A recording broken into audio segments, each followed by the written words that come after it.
It's the Empty Room Podcast, episode 12. Today, we find out if we can still rock the vote. Do teletubbies love Chinese food? Does a new Star Wars catchline begin here? Spaced and Doctor Who? How about the Pope talking about world peace? It's the Empty Room Podcast. Welcome.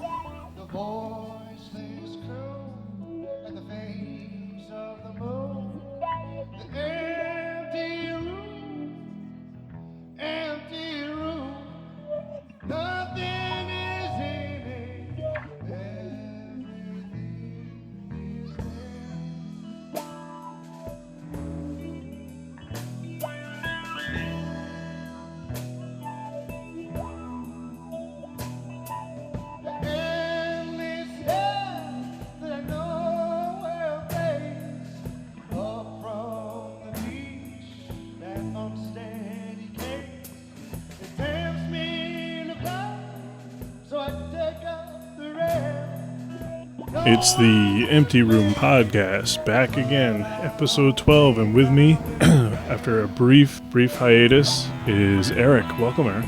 How's it going, buddy? Good to have you back, man. It's good to be back. Yeah, we've missed you. We did a whole episode without you. It went pretty well, I thought.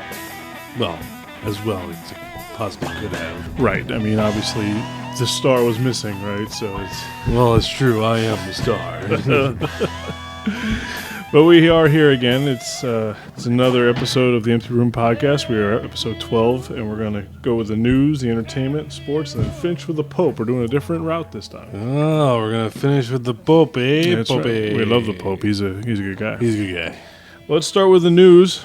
First story here I have in front of me. Man develops pill to make flatulence smell sweeter. Well, Eric, we all want that. Eric, are you buying? No.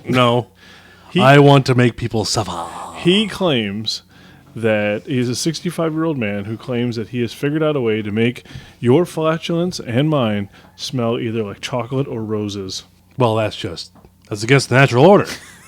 And we can't go against the natural order. Apparently, this guy had a lot of issues with the person he was living with. He was smoked out a lot or had trouble. And so he set his brain to work to try to develop some sort of ingestion pill that you could take that would make your stinky part smell sweeter. I don't like it. Are you buying it? No, not at all. I'm not buying that, huh? I am not a fan. Well, I wouldn't be opposed to it. Of course, you wouldn't be opposed to it. I wouldn't. I mean, you rise up on one cheek and let her go, and next thing you know, it smells like roses or chocolate. That's not a bad thing. Yes, it is a bad thing. You can't take that type of power away from us. No, we need to know when something stinky is happening. Making it smell like roses is wrong. It does go against the natural order of things. So I think we're in an agreement. I. You just said you would buy it. No, well, you've turned me around. Aye. The ayes have it. The Empty Room Podcast does not want. We don't condone rosy farts. Okay, we just don't. We will not promote such things unless they want us to. You have our contact info. Just, pay us. All right, story number 2, and this is one that's been going on for the past week or so. Mm-hmm. How about 8 feet of snow dumped on Buffalo? Well, if any city in the country deserves to be dumped on, it's Buffalo. Oh, that's not nice. No, I'm just joking. That's a harsh thing to go through, man. I guess it was that lake effect with the snow going on. That's right, yeah, the lake effect. Yeah, it sucks. 8 feet of snow dumped on you in the span of a few days. It's amazing. I think about the snowstorms that I've been involved with, and I think I've seen 5 to 6 feet of snow. It has happened in the past. I think the last time I saw it was in 95, 96. 8 feet of snow. I mean, that's taller than every other human being on the planet. Yeah, it's pretty tall. And there was pictures that went on the internet of people trying to drive through that much snow on the highway, and it looked ridiculous. Just absolutely ridiculous, because they had to...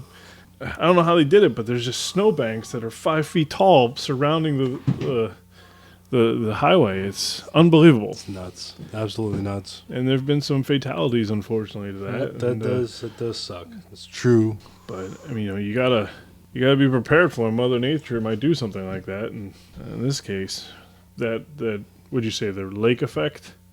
Yeah, some sort of effect with the lake that's around Buffalo, and it's very temperamental. Like a couple degrees this way or that, it could be completely different. But A lot of snow. A lot of snow. Stay warm, everybody. Stay warm. Okay, Eric. We know how you like to bowl. do I? You're a big bowler. I get that.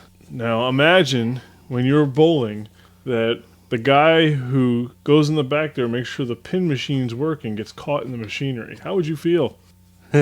No, you wouldn't laugh. Stop it.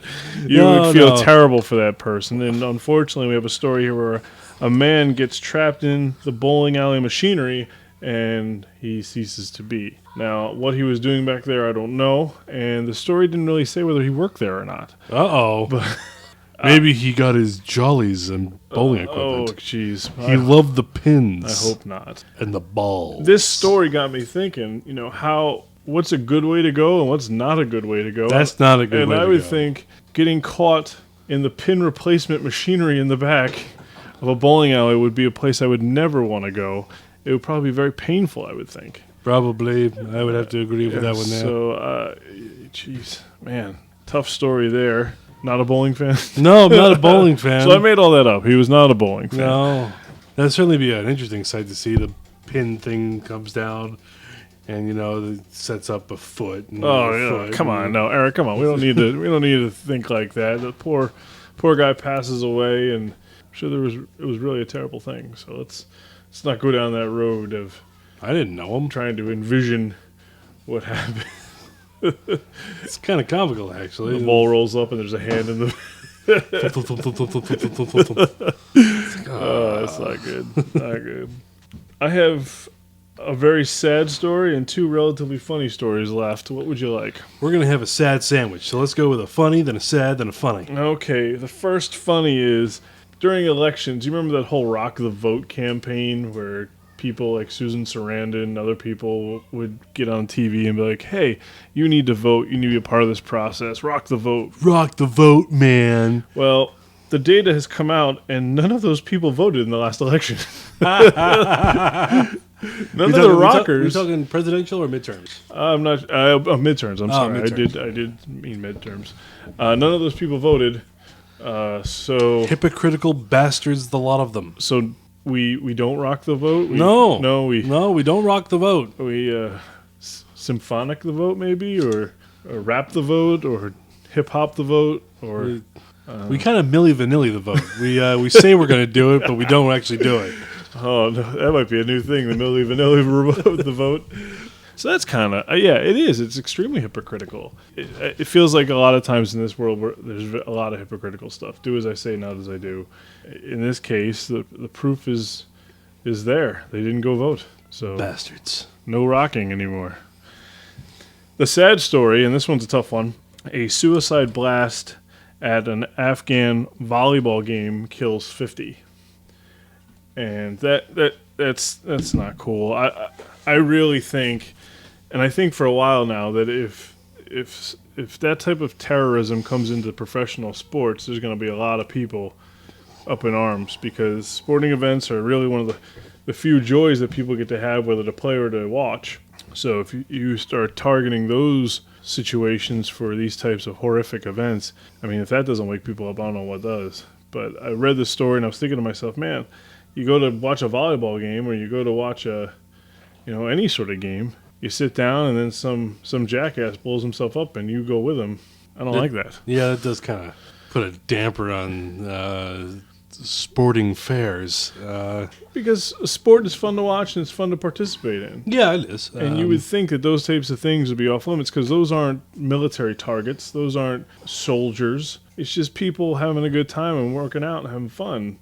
Why hit those guys? Why not hit, I don't know. I mean, there shouldn't be terrorist bombing in general. I mean, true. That's before maybe I get didn't really like volleyball all that much. I guess, but there's better way. Change the rules or something, or just don't watch it. Just don't watch it. Don't try and end it yourself. Another thing too is that volleyball isn't that opposing towards religion is just keeping a ball from hitting the floor. It's true. So, I mean, how is that bad in the eyes of anybody? I don't know. Maybe certain religious sects don't like keeping their balls up. I don't know. I don't know either, but just a sad story. Hit home a little bit because I do like to go to those types of events, and I would not be a happy camper. I'd be really, really upset if I was at something like that. So, well, you wouldn't exactly be upset unless you survived. if I survived, I'd be upset. If I was dead, I'd be dead. Yeah, you wouldn't really care. And, well, I care. Well, no. I would care. No, you'd be dead. I would haunt that man for the rest of his life. rest Really? of his life. Okay. All 32 bits of them? Yeah, that's right. I'll get that. Well, they say that you stay alive for about a minute or so after everything happens, so I'll get him for that minute. For that minute, it's like... That minute, he's mine. Ooh. I hope you're scared. Got 45 more seconds of this. Ooh. But yeah, don't do that. The last thing I have here, Eric, and this one is... It's a funny story. It's a great story. Alrighty. It's actually been going on for about 3 weeks. It was the one that you thought was sort of old when you were reading over the prep today. Oh, okay. Well, it turns out that a man had a yellow Teletubby costume, and he was wearing it on a certain night when he decided to break into a friend's house. That's right. He was breaking into a friend's house to steal leftover Chinese food. Yes, that's exactly what happened. Why would you do such a thing? I don't know, I don't understand. But the friend called the cops, and they stopped him, and the friend is pressing charges, and now he's going to be... Well, somebody needs to learn their lesson. You don't steal a man's Chinese food, Eric. Especially dressed like that. Couldn't you at least, I don't know, dressed more appropriately? Well, do you know the Teletubbies? I don't know what their names are. I remember Falwell thought one was gay. Well, I don't even know if... They all look kind of strange. I mean, I don't know if that equates to gay or not, but it just... I'm just saying what happened. Well, anyway, I think one of them's Tiki Winky or something, and... Don't do that. Don't tell me their names, because you'll lose all credibility with me. Yeah, well, I only knew one. Yeah, so. sure. Yeah, I actually keep the rest of them safe. I'm scared. I don't want to be here anymore. Well, the point is, I think if you look at this story through and through, you don't steal another man's Chinese food no matter what you're wearing. No. I mean, that's what it comes down to. Chinese leftovers are very important. You wanted those spring rolls. They're yummy. Even dressed as a yellow Teletubby, you can't come in and take the Chinese food. I'm not saying I've watched the Teletubbies. I've seen them. I don't watch them. I want to get that clear right now. But those... Is one of them really named Tinky Winky? I don't know. I don't know. But those costumes seem pretty confining. You're not really moving around all that well. I mean, do you really expect to get away with this? I don't know. The problem with this story is that either it didn't say or I didn't take enough time to read it to know how he tried to do this. In my head, he storms through the door and makes really weird sounds like the Teletubbies, sees the Chinese food, probably pops his friend in the head just for good measure, and then grabs the Chinese food and leaves. How all of a sudden he's assaulting his friend. No, I'm not just stealing shit. I'm going to punch you in the face. Yeah, gives him a nice pop. A fistful of foam. And then takes the Chinese food and scampers away. That's how I sort of envision it in my head. But, yeah, Teletubbies and Chinese food. I don't think that's... I don't like it. I don't like it at all. I don't like it either. And that is it for the news that makes us want to booze, Eric. So, well, we're certainly boozing right now. Let's take care of business.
you I'm sleeping not over there? sleeping. It looks like you're sleeping over there. You don't take it. Don't listen to him. I'm sitting up straight and at full attention, if you know what I mean. He looks like he's falling asleep. But we'll continue. It's the entertainment section of the Empty Room podcast. Time for the entertainment. And we got some good stuff here, Eric. Let's start with today. Opening news for today. Opening news. It just came on the internet today. Is the new Star Wars trailer. Yes, indeed. It looks exciting. The Force reawakens. No, Force Awakens. Awakens again. No again. The Force Awakens. What'd you think of that clip? I thought it was very exciting. What was exciting about it? You finally got to see a stormtrooper without his mask on. I always had hoped that stormtroopers weren't human beings because a lot of them get shot, perish, however you want to describe it in every Star Wars movie, whether it be the original 3 or the crappy pre. And tons of death. I think I just come up with something. What? The original 3 or the crappy pre, huh? Maybe not. Anywho, no, it's not bad. a lot of stormtroopers have died in those films, and I'd always hoped they were just sort of robots. Yeah. Well, no, they're wrong. not. They're not robots. They're flesh and blood and dead. Goes back to that one. What was it, Clerks? When they had the argument about how they should feel with the Death Star being blown up by a bunch of rebels when there's a lot of contract workers on it. Yeah, it's true. You take a job, you recognize the risks, and you do it. You do it or you don't. You make that choice. But they knew what they were getting into. You have a couple rebels come in and blow up the building. Not cool, man. Well, anyway, the thing that I like the most about the trailer for the new Star Wars is the new lightsaber, right? That does look cool with the guards, the laser guards on it. I thought that was really cool. And the new it looked like everything was taking place on Tatooine again. I don't know if that's the same. I think a good bit of it is. I think. I mean, there's been some stuff rumored, quote unquote, leaked, this, that, and the other. But if half the stuff I hear is true, it's going to be an interesting movie where Luke has gone into seclusion because he is in the West Wing. What? Sorry, Luke has gone into seclusion in the West Wing. What's that from? The Big Lebowski. Oh, Mr. Lebowski has gone into seclusion in the West Wing. I remember that. Okay, moving on. Poor Philip Seymour Hoffman. He was great in that role. Yes, he was. Anyway, supposedly he's gone into seclusion because he's Mark Hamill and he can't find work. Well, he gets plenty of work. Thank you very much. But no, he's now the most. From what the article I read was, Luke is the most powerful Jedi ever to have existed, and he's afraid of what if he really unleashes that power, what he could do. He could turn to the dark side. So he goes, and there's a lot of rumors saying that he's going to turn to the dark side by the end of the movie. Oh, well, actually, I have it on good authority that he doesn't. He might not. I hope he doesn't. Although that would be kind of a cool twist, but I hope he doesn't. Yoda told me. I heard him on the radio. This is why I don't want to be here. All right, I won't interrupt anymore. Go ahead. But anyway, supposedly he's gone into seclusion on Tatooine or somewhere else, but then gets drawn back into things. Is that the same reason Obi-Wan went to No, Tatooine? Obi-Wan went into seclusion to hide from the eradication of the Jedi by the Sith. Oh, okay. Same reason Yoda did. He didn't want to stay on Dagobah. I mean, who wants to stay on Dagobah? Such a shitty planet. Oh, look here. It's a shithole. No, I mean, Order whatever number it was came out, and clone troopers started mowing down Jedi. So it was like, we gotta run. Yeah, it was too many to face at once. So you have high hopes for this Star Wars? I do. Sequel? I'm sorry, I was gonna say Jango Fett because now I got Clone Wars stuck in my head. Crappy pre. Jackass. J.J. Abrams has done a fantastic job with the Star Trek movies. He has. Why they decided to give him the Star Wars franchise as well is beyond me. It's not beyond me. I mean, it's going to be great because he's very good at what he does, but... It was a Disney choice, wasn't it? And once Disney bought the rights to Star Wars... Well, of course. I mean, Lucas had no... If it was up to Lucas, they wouldn't even be made. Fuck Lucas, man. I'm so tired of that jackass piece of garbage. Okay. So stupid. Actually, have you seen that documentary, The People versus George Lucas? I have not, but you've told me about It's it. pretty interesting. It's pretty cool. Yeah. So I'm with you. I have high hopes for this next Star Wars movie coming out, and I think It'll be interesting because they're going to do, from that final shot of the teaser trailer, is the camera following the Falcon as it's going all over the place. Lucas never did that shit. It was always a stationary camera, and you watch the crap go on around you. Right. This is, cameras right down there in the thick of it. Well, one of the things about the Star Trek films that were so interesting, the reboots, number one, there was a real attempt to stay to true canon in that Star Trek. I mean, it was actually brilliant how they pulled that off, where they go back in time and all that stuff, and then you have the same characters, but now that timeline isn't the same as real life, they get to go off in different directions. Yeah, very it's smart. basically what they did was they did a alternate universe. So Right. everything that you know with the original series, Next Gen, so on and so forth, has happened Yeah. and is actually continuing on. Right. There's just this subset timeline caused by pointy-eared Vulcan guy Right. and Spock. I know his name. Don't get on my ass, you jackasses. Wow. Sorry. Friendly people, love you all. But that he's so. I forgot where I was. Let's go. The point is that I like that he tries to stay true to the series, and I think having him be a part of the Star Wars world, as long as he doesn't drag any of the Star Trek people into it, I think he should be able to separate those two things and actually keep true to what's happening. I think. Well, I mean, he has Hamill, Ford, and Fisher, which is good. What about Billy D. Williams? Well, Billy D. I love Billy D. I wish he was in the Star Wars films. I think he should have been in this film, but hopefully, maybe they're gearing up for a big return in the second film. That's true. I mean, it's another trio coming, so it definitely looks exciting. It definitely looks cool. We shall see how it unfolds, but I don't know. It's a year before it's released where this teaser trailer is coming out. Yeah, we got a year to go. Well, I mean, there's got a lot of computer effects and pickups and extra scenes. I know I think principal photography has ended, so that's done. So now it's all post-production. Post-production, that can take a long time. Well, speaking of a trailer that we really liked, let's go to another trailer that I think you dug, and that was the Jurassic World trailer. That looks so fucking cool. It looks pretty neat, I'll tell you. I don't understand, though, the idea that the main monster is going to be a genetic Well, I think what they're turned going with into- is that you have the park and it's open. Yeah, the park is open. The park is open and it's doing well. I mean, it's a popular tourist attraction, but they're not doing as well as they'd hoped. Like they're starting to lose. Well, it lose costs money. big money to go there. Yeah, but from what I'm hearing, it's like they're losing money. They need to spark new interest in the park. So what they're doing is they're going to genetically modify dinosaurs to make new dinosaurs and make things more interesting. That's a horrible idea. It's a horrible idea. I don't understand. You have awesome dinosaurs. You have the T-Rex. You have the Velociraptors. You have the Brachiosauruses. You have the finny spitter. Yeah, all sorts of cool You things. have all sorts of cool stuff.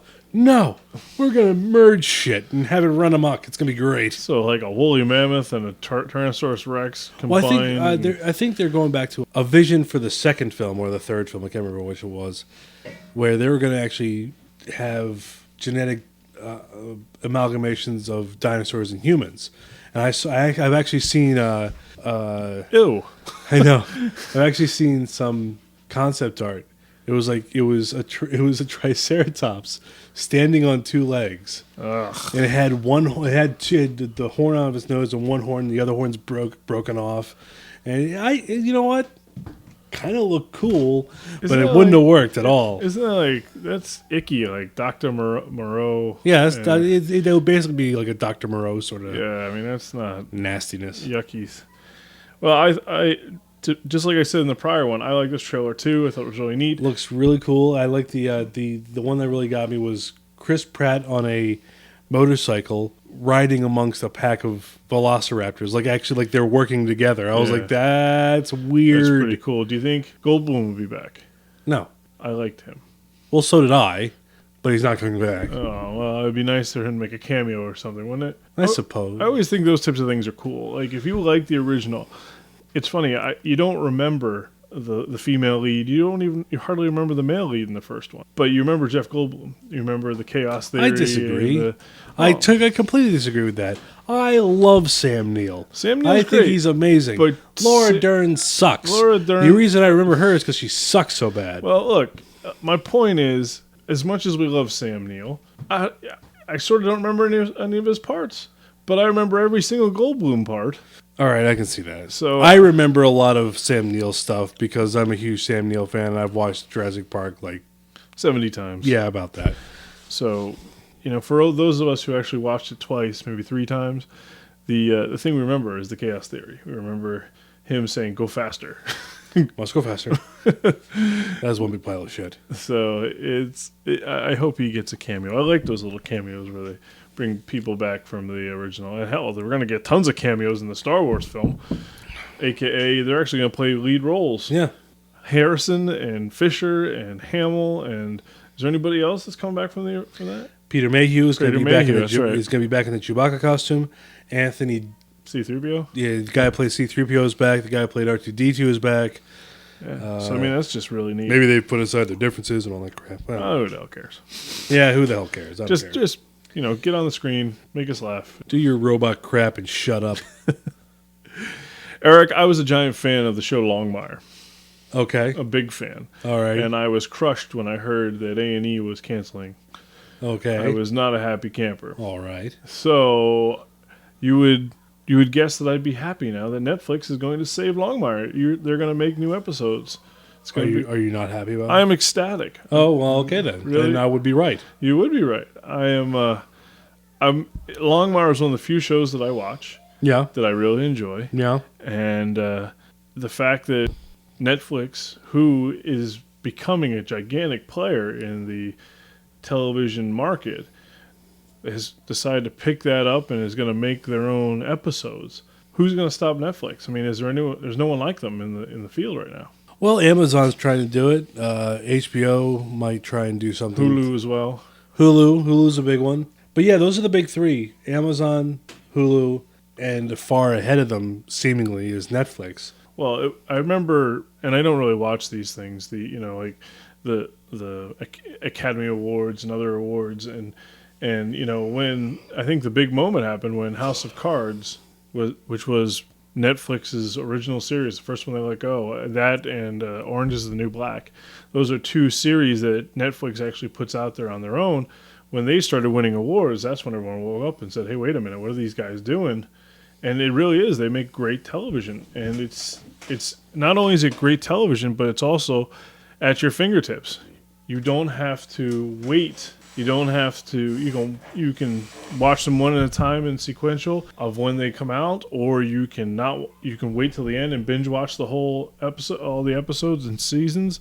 There's a lot of things that Netflix does that no one else does.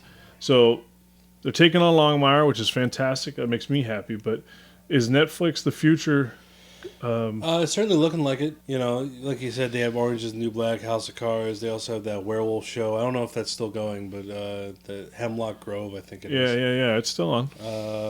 They're also putting out They're also getting into bed with Marvel to put out Daredevil as a series. Oh, I didn't know that. That's coming soon, and they actually have a really good name for that one in terms of a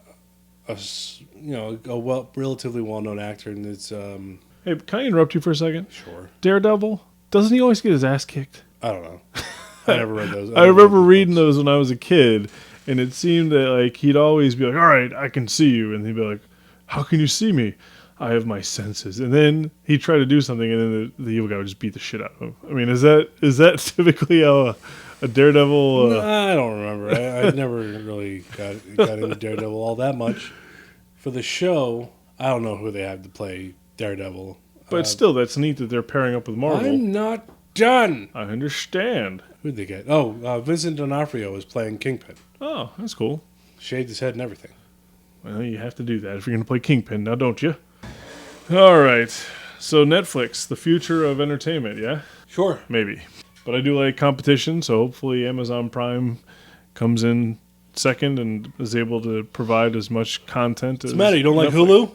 I don't see. I'm not a Hulu fan.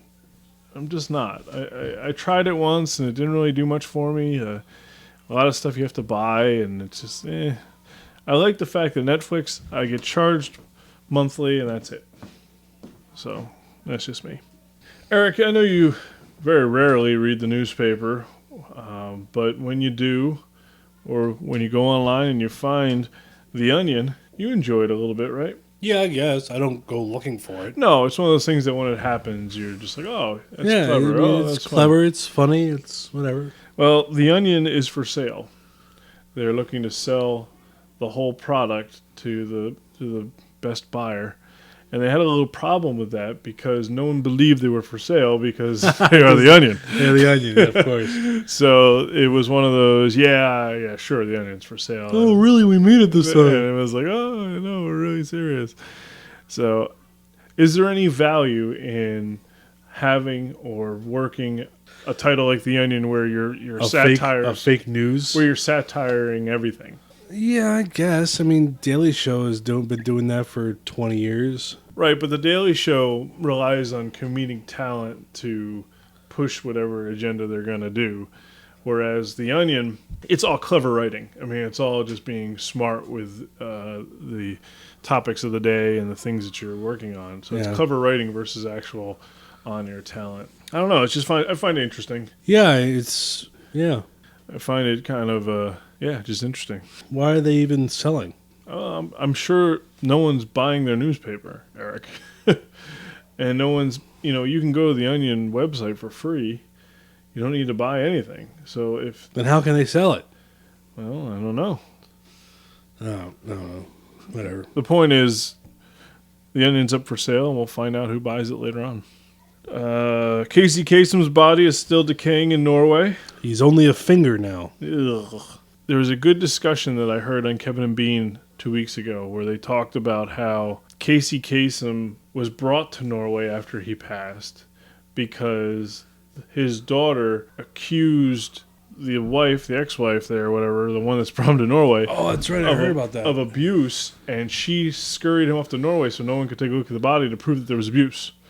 And now she's just waiting for the thing to decay, so there'll be the evidence will be all gone. Oh, that's icky, horrible story. So, yeah, can we free Casey Kasem? Free Kasem's corpse. It's yucky. And then finally, let's talk a little bit about the Doctor Who finale. First off, did you like it? Yeah, it's good. Do you wonder why the Cybermen were able to fly? Upgrades? Is it possible that even more Cybermen would not go with the code to go blow up the the atmosphere because they have love ties to people? That's possible, sure. That was my biggest thing. I didn't understand, like, if all you have to do is really love somebody, wouldn't there be more guys that are like, yeah, I actually love this person. I'm not going up there and doing my thing. I'm not going to do that. No, I suppose, but, What'd you think of Missy? She did very well. She was very good at being the master. Now, her name is Gomez, right? Michelle Gomez? Yeah. I'd actually seen her perform in another UK TV show called Green Wing, where she was a nurse who had the hots for the top surgeon and whatnot, and it was brilliant, and she was brilliant. So when I saw her on Doctor Who, I immediately said, yes, this is going to work. I thought she did a nice performance as the Master. She did. And what do you think about the other news that Jenna Coleman is going to stay on? Is that official? Well, I got it on a couple of sources that Jenna Coleman will stay on. Well, I mean, there's no reason for her to leave, per se. I thought she and Danny were going to live happily ever after, but apparently that's not going to happen. Well, they'll have to go to the afterlife to get Danny again. No, he's gone. He's gone bye-bye. Bye-bye. Well, I know the actor who plays Danny Pink wanted to keep going, so maybe there is an opportunity for him to come back. It's sci-fi. No one's ever truly dead. Yeah. And Moffat doesn't kill off anybody, really. Well, although he did a lot this season. A lot of people died. So you think the Master died? No. That would take arrogance of That would take big balls. gigantic balls to kill off an iconic villain like that. I mean, I know he's only been around since but he's been around since the 70s. He wasn't around from the very beginning, Right. but he's still, it's the master, man. Yeah, no, I'm with you. I would be surprised if the Master's actually dead. There's been plenty of reasonable talk amongst the Whovians that said that, since she created the new Cybermen, that she would have a failsafe that if anyone shot her, she would teleport somewhere else and all that fun stuff. And it's reason to believe that maybe we won't see Michelle Gomez again. There might be a different incantation. Maybe. I actually kind of like to see her again. I'm looking forward to the Christmas special with Nick Frost playing Santa Claus. Which will be exciting. There was a nice little scene that they put out. So that's interesting because it takes place on a rooftop and Santa is confronting Clara. It's a very nice scene. It's like Nick, from his beginnings in space to now. I loved space. Space was great, but like he was enough. Enough. Sorry, but how he was able to act in that little scene with Clara up on the roof was very impressive to me. He went from being kind of all jolly to just turning on a dime to being kind of very dramatic and serious. Do you think that there'll be a Simon Pegg cameo? Simon Pegg has already been on Doctor Who. I know, but usually where Nick Frost goes, Simon's not far behind. No, okay. But it's kind of interesting to see where. I mean, there might be a kind of a thing with the final episode of the season that I have to go back and look at, but the Doctor shows up in the scene with Santa Claus on the roof, and he comes out and he starts talking to Clara, not really letting her talk back. And it was something interesting that he says, like, yes, it's me, yes, I'm real. Like, as if she hasn't seen him in a long time, or thinks that he's dead, or whatever. So I kind of want to see what that's all about. And him kind of going toe-to-toe against Santa for some reason. That's weird. It's kind of weird. How did you feel about an older Doctor? I liked it. You liked it? Yeah. Because he was so different this season than Matt Smith was, than Dave Tennant was. He was a lot angrier. Didn't really take much crap. Didn't really care about anybody. I mean, it was perfectly said in the, I want to say, second episode, or maybe third episode, where he introduces Clara to some people, and they ask what she does. She turns to this guy, I'm his conscience. He's like, that's perfect. She cares about people, so I don't have to. Yeah, and that dichotomy was, I thought, prevalent throughout the whole season. But it's interesting though, because I didn't like him as much. I thought he was just kind of too uncaring, too just, I don't know, he was never the hero very much. He didn't do much of the stuff.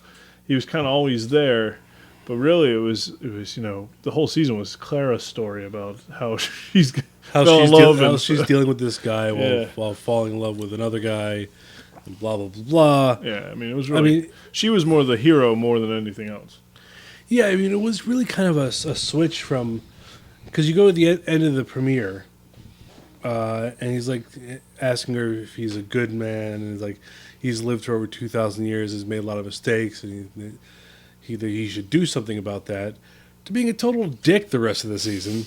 And, it's fine. I mean, he's an older, crotchier Doctor. That's fine. I can deal with that. And I like that almost. I like that, but it was just like, all right. It's just this thing that the writers of Doctor Who do now, that they make the humans the hero, which is fine. I mean, if you want to make, a good, strong human character, fine. That's great. But then it's just like, oh, no, the Doctor doesn't really do anything. Yeah, and there was, in the finales, there's that scene where, people ask me if I'm a good man. I'm just an idiot with a box. And, that's not what I want my doctor to say. I want my doctor to say, I'm the doctor, and I'm going to take care of business, and this is how I'm going to stop you. And that's just what I want. And that's sort of what I got from Eccleston. It's definitely what I got from Tennant. And even Smith had his moment where he said, all right, I'm the man. Everyone's got to take a back seat because I'm going to take care of it. Smith would just kind of would do it when it truly needed to be done. He's like, no one else was all right. Now I got to do it. Right. Yeah, Tennant was really the hero doctor. Yeah. I like that. So did I. But I mean, I can understand what they're trying to do in terms of they're kind of giving the kind of friction between Danny and the Doctor, which, if Danny were a more sympathetic character to me, would have been gone a lot better. But I hated Danny from the beginning. I didn't give a crap what his backstory was. Oh, I had a rough time at war. Okay, that's a perfectly valid story arc. Sure. Didn't care for a minute. I didn't give a shit because they let it go for so long. It's like, oh, we're finally going to find out what he did. We already guessed he killed a kid. And it was right. It was obviously he murdered somebody that he wasn't supposed to, and because that happened, he's got emotion issues. He's got issues, and But the thing is, the way and I don't want to get down on the actor because I don't mind the actor all that much. It's just, and it was just like instant antagonism with the Doctor, which isn't surprising because the Doctor's kind of a dick now. I just didn't understand I guess not being never having been a military man myself, it was like, all right, so this bad thing happened to you. It sucks. Now he hates every officer. I was like, okay. Yeah, like it was the officer's fault that he went and did that action. And it's like, okay.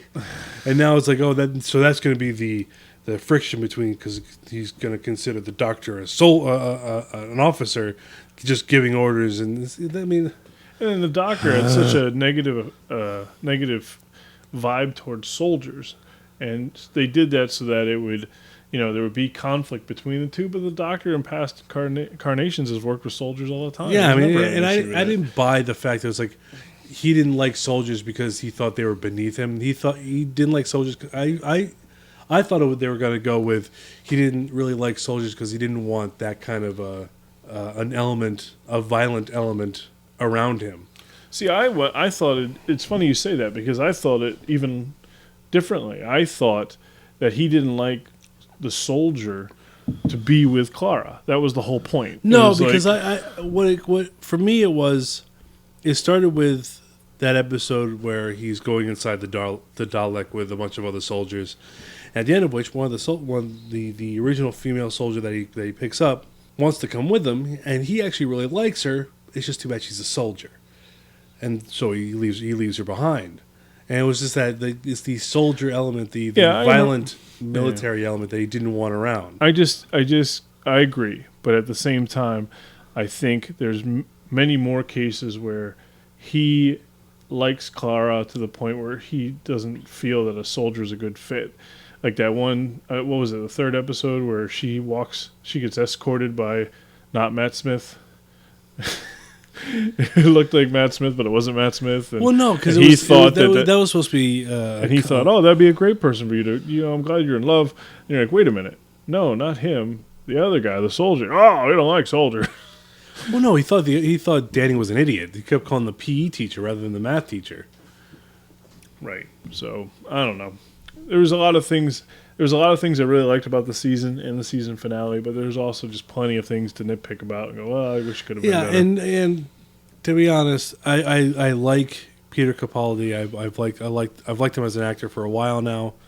He was very hard to understand during the season. Well, bringing that up, they didn't help themselves because the music was always often louder than it needed to be when people were talking and you couldn't hear what was going on. True, that is true. But even without the music, he was talking so fast. It was just like, I can't understand a word he's freaking saying. Yeah. So I have to wait for the Blu-ray to come out so I can put on the damn subtitles. Right, then we'll get all the jokes. Yeah, then we'll get all the jokes. I'm like, oh, that was really funny. I wish I had caught that when I originally watched it. Well, such is life. I think nowadays it's all about waiting for the Blu-ray. Yeah.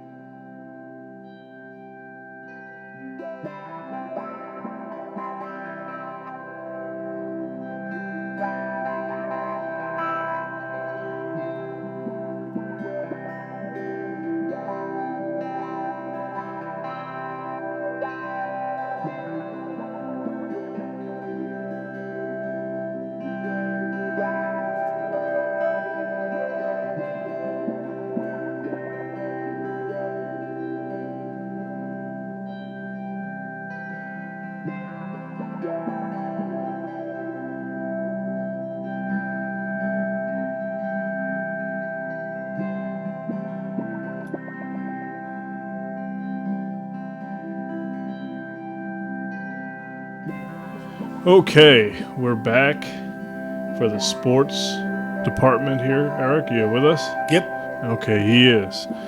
So let's start with, it's a 2-year anniversary of the butt fumble. Do you remember the butt fumble? Of course I remember the butt fumble. How can anyone forget the butt fumble? It was the Jets and the Patriots. It was just a regular season game, or was it a playoff game? I don't remember. I can't remember. But they were doing battle. Sanchez flubbed a handoff, dumbass, and then proceeded to go, well, I got to try and salvage some of this, so I got to run forward. And meanwhile, Vince Wilfork, the nose tackle / defensive tackle for the New England Patriots, had pushed the guy he was up against on the Jets side over as Sanchez was running forward, and Sanchez just ran smack dab in that guy's ass, knocking himself down, and the ball went. He fumbled it. He fumbled the ball, and the Patriots recovered, and it was fantastic. The butt fumble. It was something that poor Mark Sanchez could never live down, and even now, where he's a quarterback for the Eagles, they brought up the butt fumble. It was funny. I was watching the Eagles play last Sunday. It was on NBC, and gosh darn it, did they not bring up the butt fumble? The butt fumble. And what's worse is that if you look at it from the angle on the sideline that most of us get, you don't see the fact. You don't notice that Wilfork has pushed his offensive lineman in. You just see him fumble the ball, screw up the handoff, look around, then turn and run. And he runs right at the guy's ass and falls over and fumbles. You don't even see the part. So it's a butt fumble remembered 2 years ago, and it'll be the gift that keeps on giving. I love that. It's so funny. Oh my goodness. Continuing with the NFL, last weekend, the DEA sent people to the NFL games that were playing in certain regions and did a surprise search for illegal drugs. Why? Teams like the Saints, the Cardinals, and a bunch of others, the DEA members basically raided these NFL locker rooms looking for illegal drugs. Were they looking for like steroids and shit, or were they looking for like the cocaine? No, I think the idea was that officials with the team were prescribing illegal drugs to athletes so they could continue to play, whether it be painkillers and such. Yeah. So I don't know if the DEA is planning on taking on the NFL. Sounds like they're looking to do that. But I mean, the NFL is a gigantic beast to take on.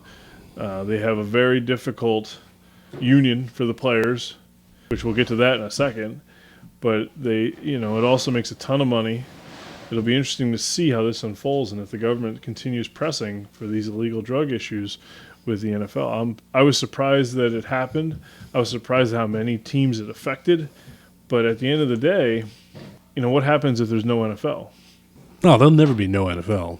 Well, there might be. I mean, if the government's on them for illegal prescription drugs, and already there's an issue with concussions and head trauma due to whatever, and lack of health care for their players that are part of the players that are part alumni, those that have played in the past.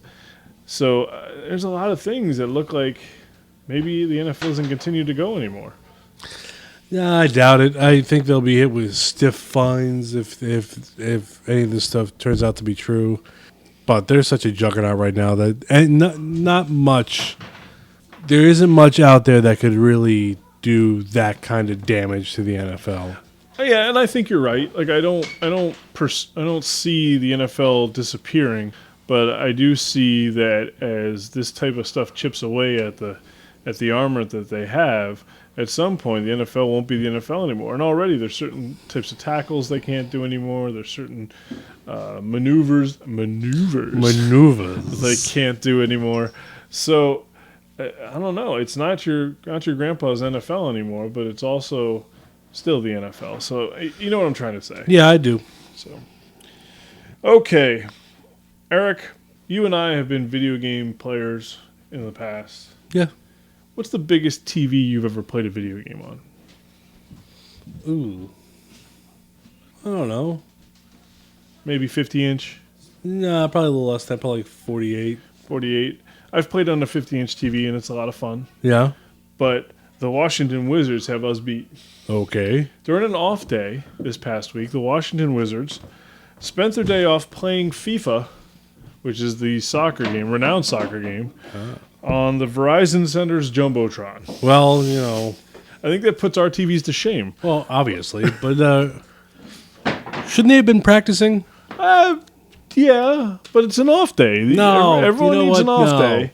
Everyone needs an off day. No, and the fact 'cause that they had access to play on their home center Jumbotron is pretty damn awesome. What's their record right now? No idea. Couldn't tell you. All right. But I would have loved to play a video game on the Jumbotron of any any Coliseum. Yeah, does sound like an interesting thing to do. Now, are you a fan of Mickey Rourke? No. No. Well, he's 62 years old, and he was in a fight the other night with a 29-year-old guy who was 1-9, and most people felt took a dive last night. Well, then. The headline reads, Mickey Rourke was in an obviously fixed fight and came out victorious.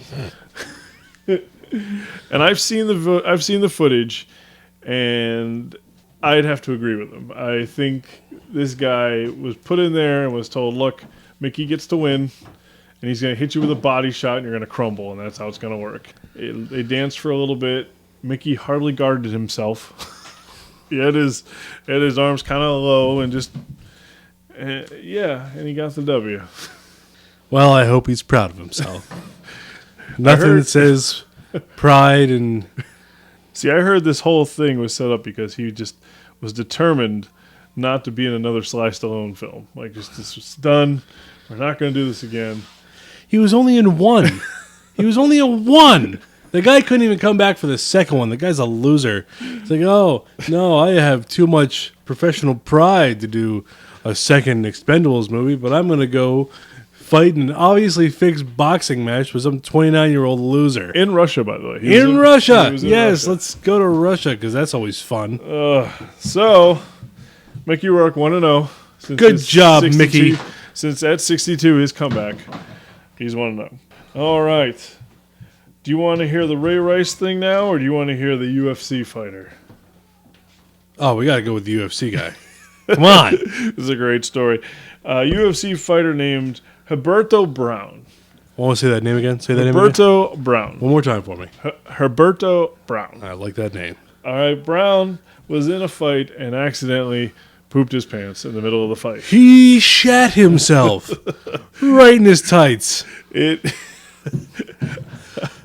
I was laughing when I read this article. I laughed so hard, I forgot if he lost or won.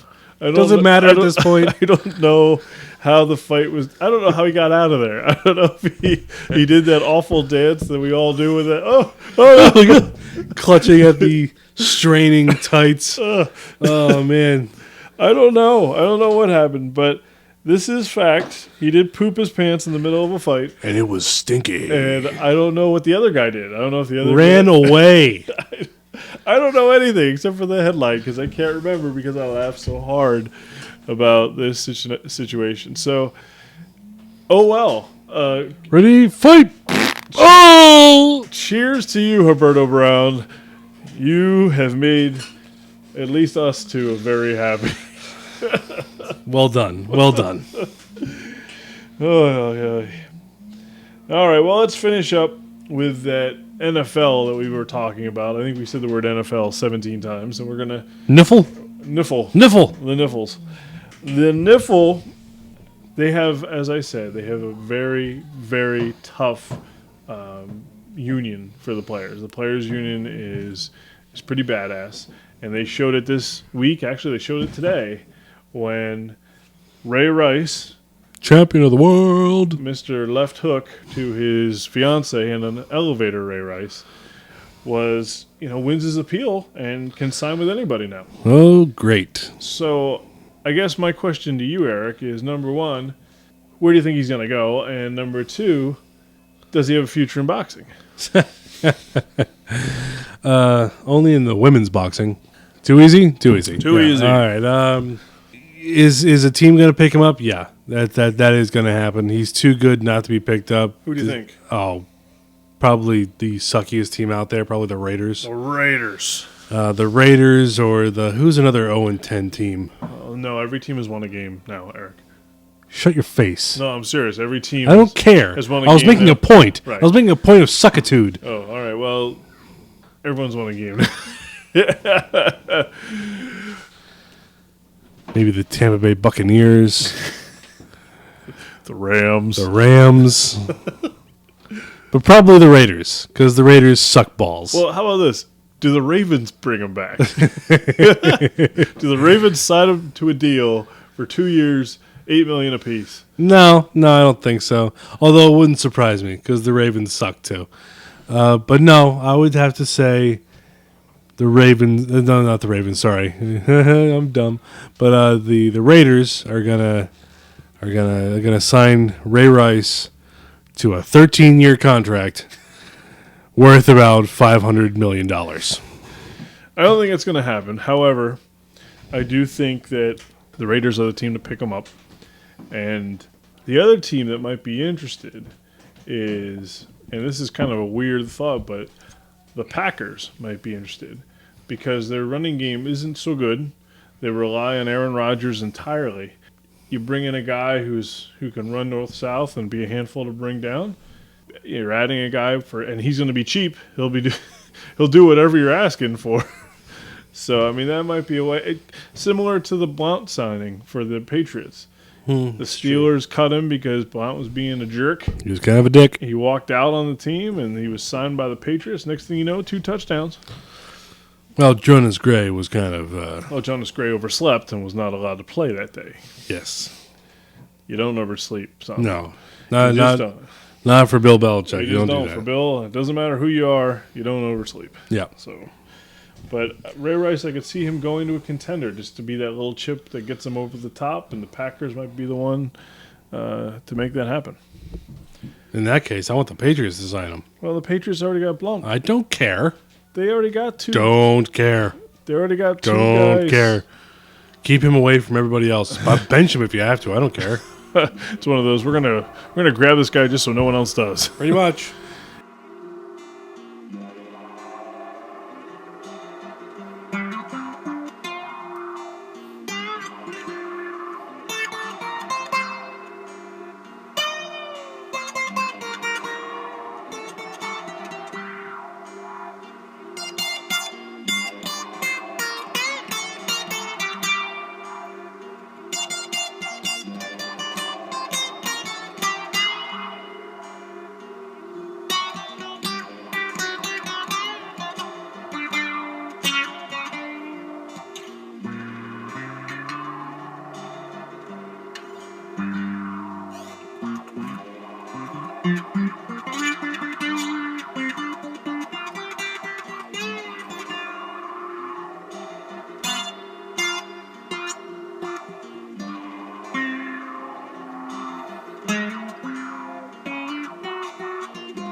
We're at the end, and we've come to the Pope Watch.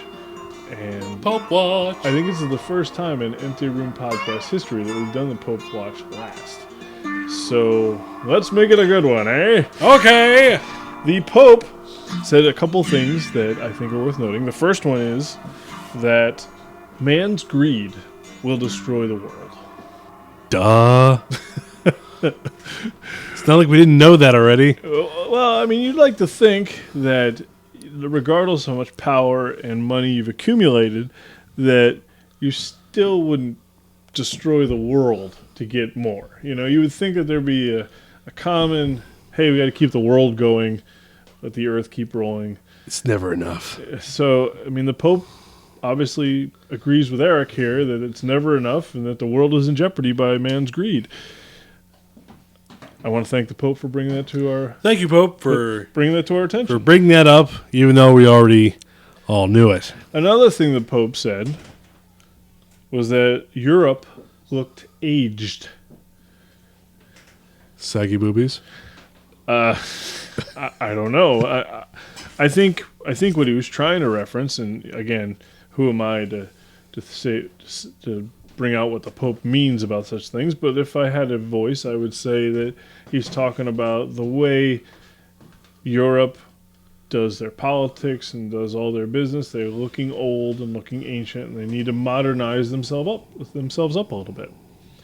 Yeah, I can see that. They still have castles, for Christ's sake. But no, it's Everyone's got a castle over there.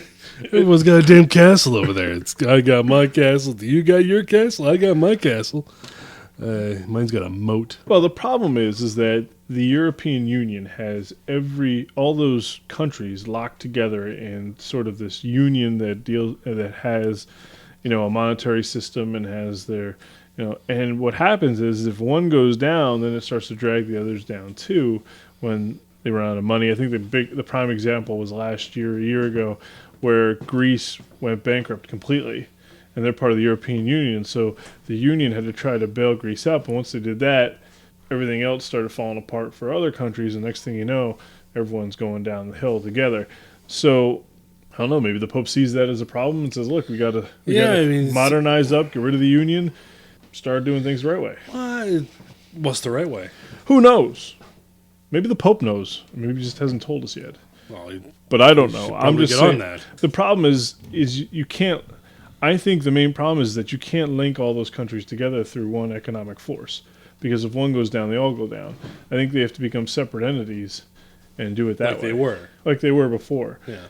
The other idea was that if you link them all together and one of them gets too powerful, the others rein them back in. The whole let's keep Germany straight. But at the same time, Germany's the one country that's doing well economically. The rest of them are all struggling. So I guess it does keep them in check, but at the same time, everyone's relying on, instead of doing what they're supposed to for themselves, they're relying on Germany to help bail out. And at some point, it's gonna turn into a shit show. I suppose that's what the Pope is not looking good for Europe. No. And lastly, and this is the most important thing he said this last week or so, he said that work is so important for human dignity, for building up a family, and for peace. Well, yeah, I can see that. Work certainly keeps people distracted, so they're not always warring with each other. Work gives you money so you can raise a family. And true work, gives people a sense of accomplishment and pride and so on. I think you're absolutely right there. I think that's what he's talking about. Work gives you a meaning in life. And if you don't have something to do, what is it? The idle hands are the devil's playground? Devil's playthings. Well, sorry. Playthings. I'm sorry. You should be. So, if you're not doing anything, you're going to get up to no good. And I think that's what the Pope is saying. You've got to work, give yourself meaning. It's for human dignity, building up your family, whatever your family might be. And then, if you're working hard, it becomes the Penn and Teller theory, which is the reason peace will occur is when it becomes not profitable to kill each other. And he said it in his TV show Bullshit, where he talked about how, we don't like each other, Penn and Teller don't like each other, but we realized that if I killed Teller or Teller killed me, we couldn't make money as just one or the other. It has to be Penn and Teller. Teller can't just go off and do his own thing because in his shtick he doesn't talk. Penn can't go do off his old thing because basically he's admitted many times that a lot of the stuff, the brains behind the business is Teller. So it's not profitable for them to kill each other. They have to stay together. Now, I suspect they do like each other quite a bit, and I'm sure but their point is valid. When it becomes profitable to not kill each other, that's when peace is going to occur. So I think the Pope is on to something, and 3 good things from the Pope. From the what? The Pope. Ah. Yeah, Pope. Thought you put an extra A on the end of that one. Oh. Don't do that. So, Eric, back in the seat. Yes, indeed, sir. Episode 12 in the books now, and hopefully we'll see you next Thursday. No, it'll be the following Thursday. Yes. And we'll go from there. Sounds good. Empty Room Podcast, episode 12.